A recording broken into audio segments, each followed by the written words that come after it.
Hello students, today we are going to read chapter 2, The Thief's Story, written by Ruskin Bond. आज हम chapter 2 पढ़ेंगे. उसका title है The Thief's Story. इस chapter को Ruskin bond ने लिखा है. Before starting of this chapter, I will tell you about its summary. सबसे पहले इसकी समरी को जान लेते हैं. कोई भी व्यक्ति पैदाइशी बुरा नहीं होता है. परिस्थितियां व समाज उसे ऐसा बना देते हैं. यदि बुरे व्यक्ति को भी अगर सही वातावरण मिल जाए तो वह भी सुधर सकता है. द थीव्स स्टोरी एक चोर की कहानी है. उस चोर का नाम हरि सिंह है. हरि सिंह एक बार अपने मालिक अनिल को लूटने का प्रयास करता है, लेकिन वह ऐसा नहीं कर पाता है क्योंकि अनिल उसका बहुत ख्याल रखने वाला तथा दूसरों पर विश्वास करने वाला व्यक्ति है, जो उसे यानी हरि सिंह को लिखना और पढ़ना भी सिखाता है. ऐसे अच्छे इंसान के विश्वास को हरि सिंह धोखा नहीं दे पाता है और वह चुराए हुए धन को वापस उसी जगह पर रख देता है और अनिल के पास वापस आ जाता है ताकि वह एक रेस्पेक्टेबल और एजुकेटेड व्यक्ति बन सके. Let's read this lesson in detail. A young boy makes friends with Anil. एक यंग बॉय अनिल के साथ दोस्ती करता है. Anil trust him completely and employees him.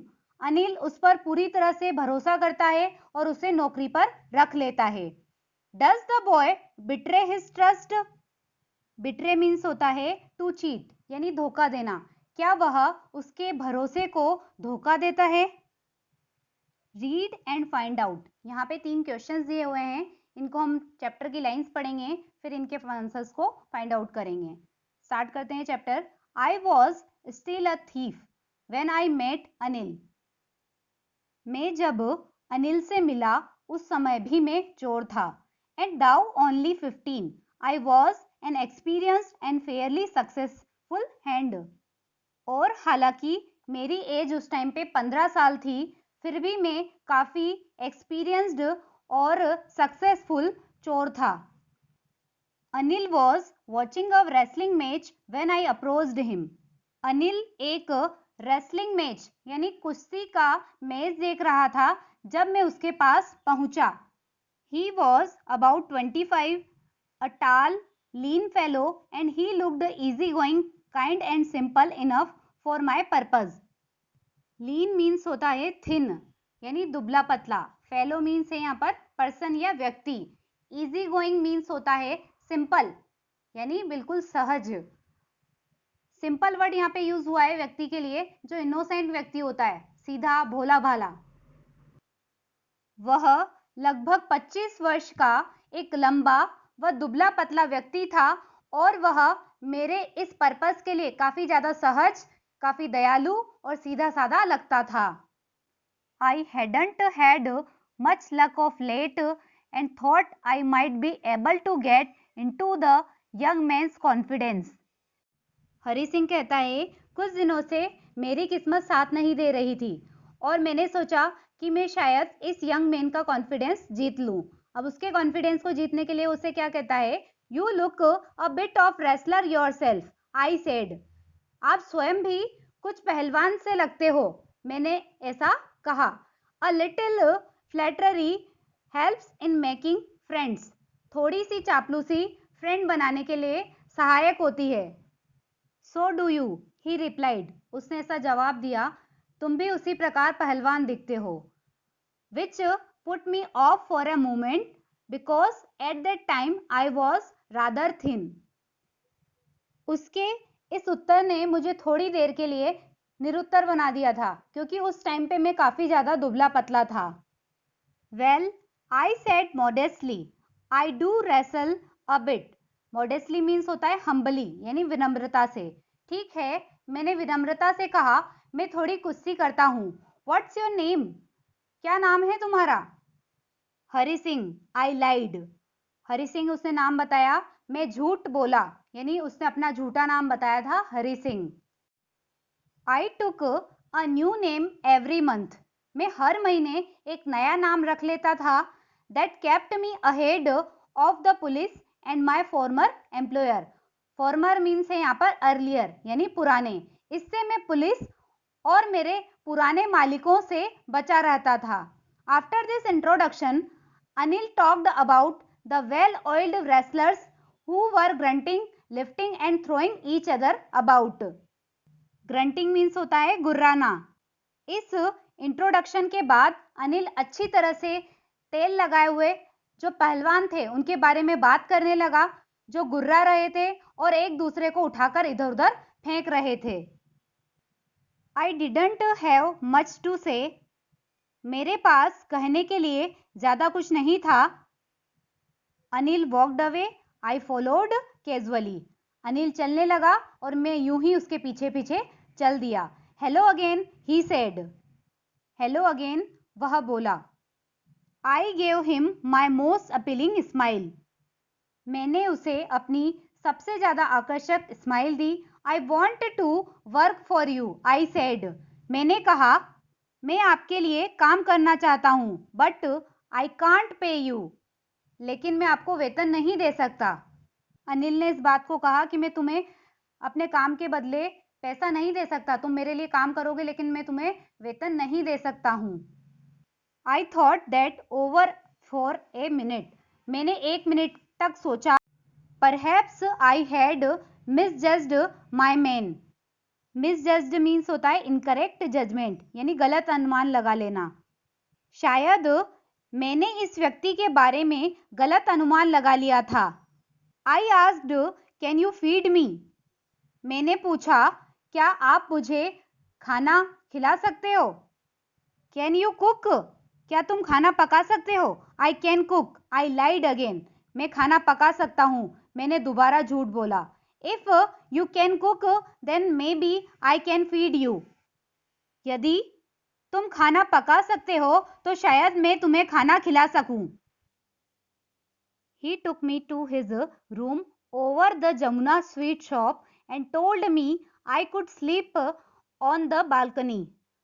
वह मुझे जमुना स्वीट शॉप के ऊपर अपने कमरे में ले गया और मुझसे कहा कि मैं बालकनी पर सो सकता हूं। But the meal I cooked that night must have been terrible because Anil gave it to a stray dog and told me to be off.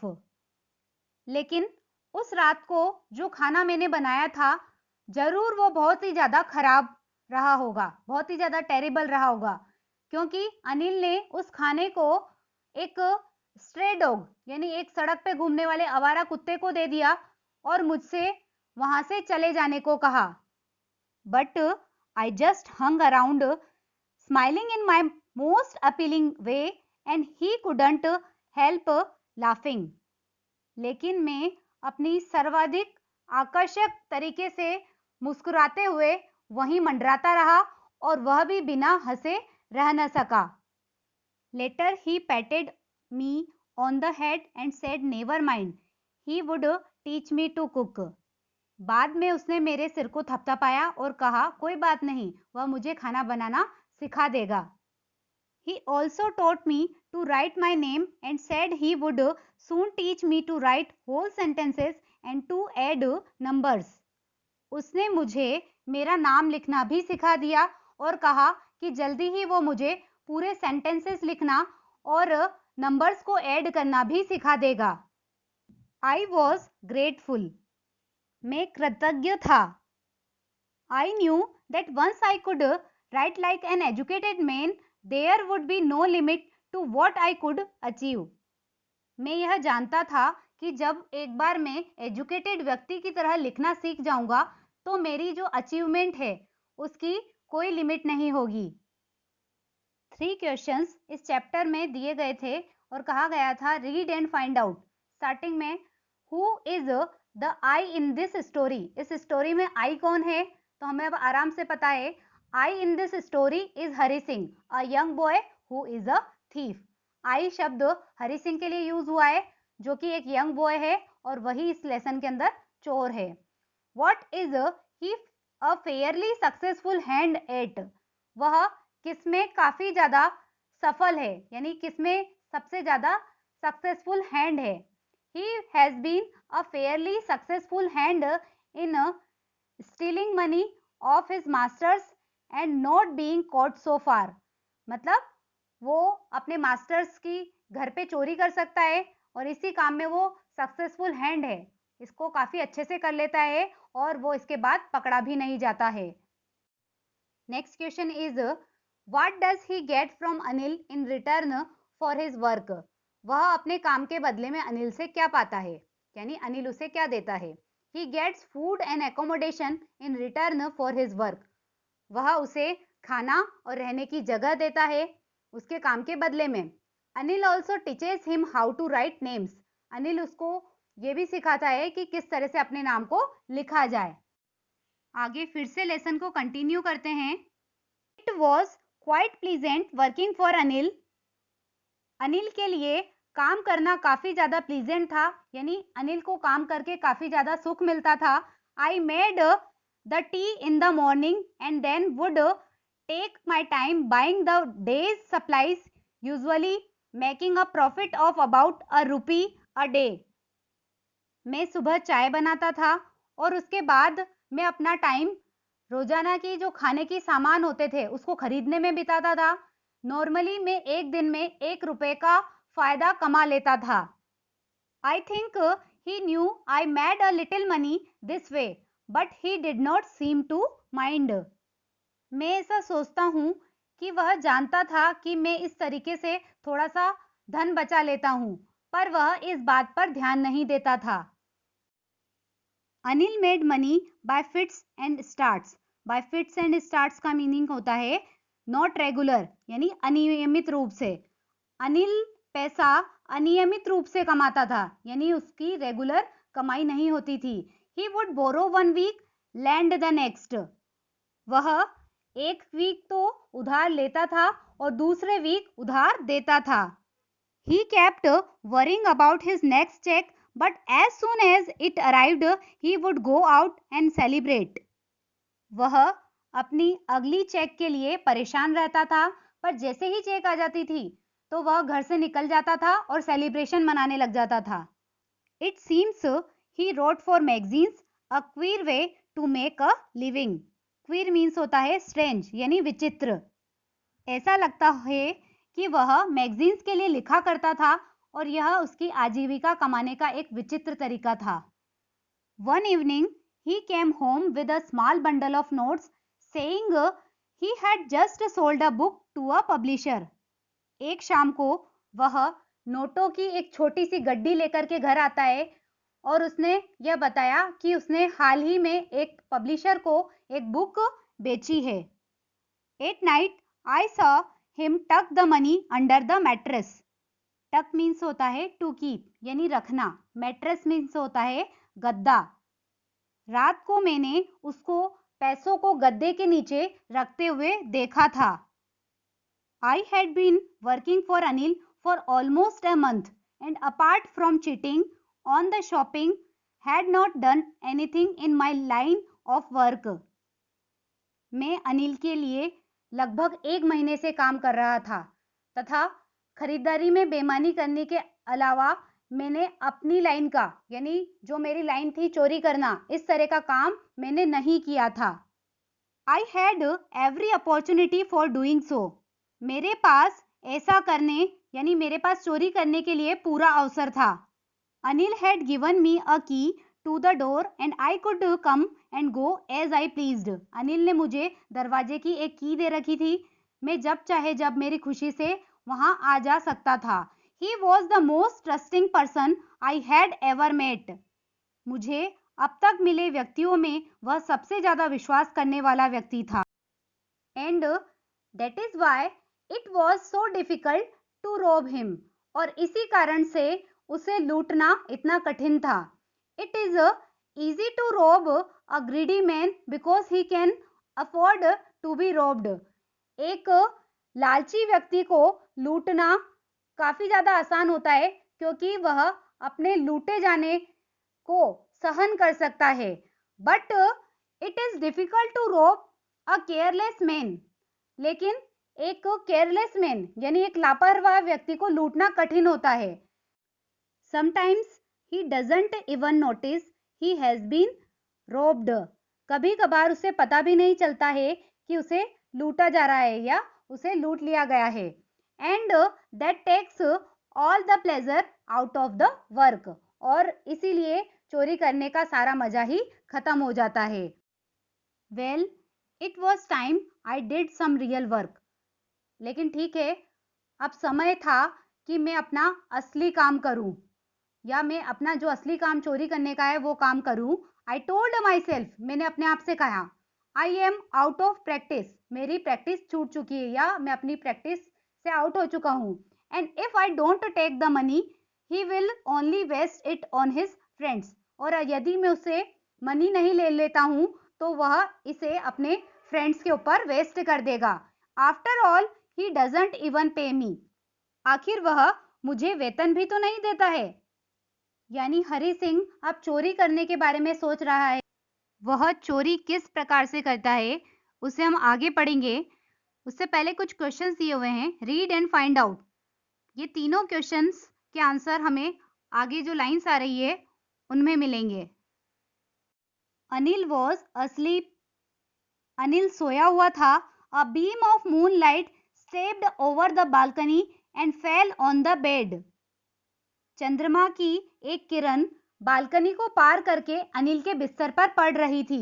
I set up on the floor considering the situation, मैं फर्श पर उठकर बैठ गया और जो स्थिति बन रही थी उस पर मैंने विचार किया। If I took the money I could catch the 10:30 express to Lucknow, Anil ऐसा सोचता है, यदि मैं मनी को चुरा लूं तो 10:30 बजे की लखनऊ जाने वाली ट्रेन, जो एक्सप्रेस ट्रेन है, उसे पकड़ सकता हूं। Sleeping out of the blanket I crept up to the bed, blanket से बाहर निकल करके मैं रेंगता हुआ बिस्तर तक गया। Anil was sleeping peacefully, Anil शांति से सो रहा था। His face was clear and unlined, even I had more marks on my face, though mine were mostly scars. Scars means होता है जख्मों या घावों के निशान। उसका चेहरा साफ था और अनलाइंड था। अनलाइंड मतलब जिसपे कोई चिंता नहीं थी। यहां तक कि मेरे चेहरे पर भी ज्यादा निशान थे, हालांकि मेरे चेहरे पे ज्यादातर घावों के निशान थे। My hand slid under the mattress searching for the notes, slid means होता है मूव्ड। रुपयों को तलाशने के लिए मेरा हाथ गद्दे के नीचे चला गया, मेरा हाथ गद्दे के नीचे मूव कर गया। When I found them, I drew them out without a sound. जब वे मुझे मिल गए तो मैंने बिना आवाज के उन्हें बाहर निकाल लिया। Anil sighed in his sleep and turned on his side towards me. Anil ने गहरी सांस ली और मेरी तरफ करवट ली। I was startled and quickly crawled out of the room. Startled means होता है सरप्राइज्ड, यानी चौंक जाना। मैं चौंक गया, मैं सरप्राइज हो गया और तेजी से रेंगता हुआ, क्रॉल करता हुआ रूम से बाहर आ गया। When I was on the road, I began to run. जब मैं सड़क पर आ गया तो मैं दौड़ने लगा। I had the notes at my waist, held there by the string of my pajamas. String means है यहाँ पर a rope, यानी डोरी। नोट मेरी कमर में थे और वे मेरे पजामे के डोरी से बंधे हुए थे। I slowed down to a walk and counted the notes, 600 rupees in 50s. मैं धीरे धीरे चलने लगा और नोट को गिने। 50-50 के नोट में 600 रुपए थे। I could live like an oil-rich Arab for a week or two. उन पैसों को गिनने के बाद हरि सिंह ने कहा था, मैं 1 या 2 हफ्ते तक अरब देश के किसी अमीर तेल के व्यापारी की तरह रह सकता था। यानी वो 600 रुपए मेरे लिए इतने ज्यादा कीमती थे। In this way we have completed part first of this chapter. Thank you.